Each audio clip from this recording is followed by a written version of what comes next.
যেমন বৃষ্টির কণাগুলি খুবই ক্ষুদ্র, কিন্তু তাদের অবিরাম বৃষ্টিতে নদীতে বড় বড় স্রোত এনে দেয়, ঠিক তেমনই আমাদের কিছু ক্ষুদ্র ক্ষুদ্র প্রচেষ্টায় আমাদের জীবনকে পরিবর্তন করে দেয় এবং আমাদের জীবনে সফলতা এনে দেয়।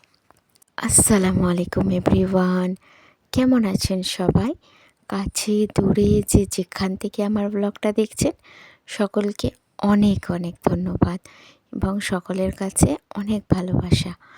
এই যে সকালবেলা উঠে আমি নাস্তা বানাচ্ছি। এখানে হচ্ছে আমি সবজি বানাচ্ছি।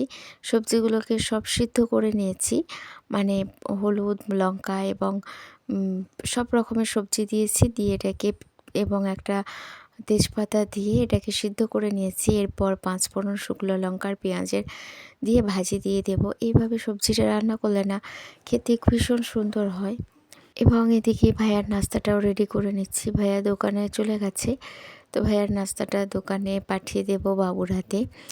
তো আমরা ভিডিওর শুরুতে যেটা বললাম যে আমাদের ক্ষুদ্র ক্ষুদ্র প্রচেষ্টাই একদিন আমাদেরকে সফল করবে। আমরা কেউ জানি না, যারা আমরা ইউটিউব করছি, এখন আমরা ছোট ইউটিউবার আছি, তো সকলেই কিন্তু আমরা জানি না, চেষ্টা করে যাচ্ছি এবং আমাদের একদিন ইনশাল্লাহ আমাদের যে প্রচেষ্টা একদিন নিশ্চয়ই সফল হবে।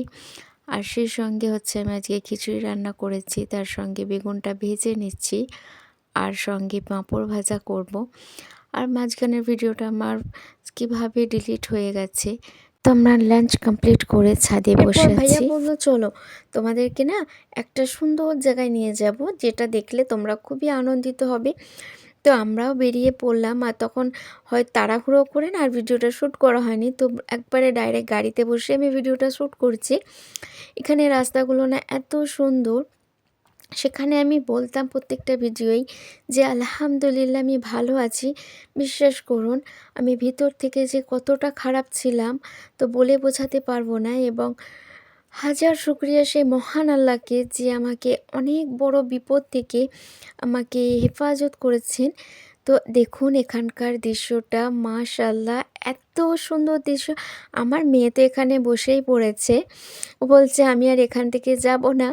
আর আমিও বাচ্চা ছেলের মতো এখানে ফুলের মাঝে মনে হচ্ছে যেন ফুলগুলোকে জড়িয়ে ধরি, এগুলোকে নিয়ে খেলা করি। কী যে মজা হচ্ছে আমি বলে বোঝাতে পারবো না।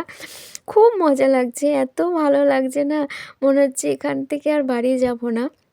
কিন্তু এখানে আবার না শিয়াল ঘুরছিল দেখে আমরা তাড়াতাড়ি করে এখান থেকে চলে যাচ্ছিলাম। আর এটা যেহেতু আমাদের ক্ষেত, তো কেউ কিছু বলার নেই। তো আমি অনেকদিন মাঠে আসিনি, তো দেখিনি। আর একটা জিনিস দেখাবো, একটু এগিয়ে আসুন। তো আপনারা যারা গ্রামে থাকেন তারা দেখেছেন হয়তো, কিন্তু যারা গ্রামে থাকেন না, মানে এই জিনিসটা নতুন জিনিস, আমিও দেখলাম নতুন এটা খুব। এই যে বক্সগুলো দেখছেন, এইভাবে কাঠের বক্সগুলো উপর দিয়ে একটা পলিথিনে মোড়া, এগুলোর মধ্যে না মধু চাষ হচ্ছে, একবারে অর্গ্যানিক মধু। তো বিশুদ্ধ যে মধুটা বলে না, এখানে চাষ করা হচ্ছে। দেখুন ওই যে ওইদিকে রাখা আছে, এই যে মৌমাছিগুলো না এর ভেতরে ঢুকছে বেরোচ্ছে। আমি বেশি কাছে যাইনি, বাবা ভয় করছিল যে এক্ষুনি যদি একটা বেরিয়ে কামড়াতে আসে সবগুলো বেরিয়ে পড়বে। আমাকে এখানে এসে সত্যি বলছি এত আনন্দিত হয়েছি।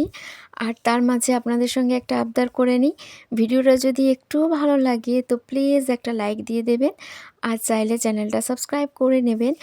আর দেখা হচ্ছে পরে ব্লগে। আল্লাহ হাফেজ।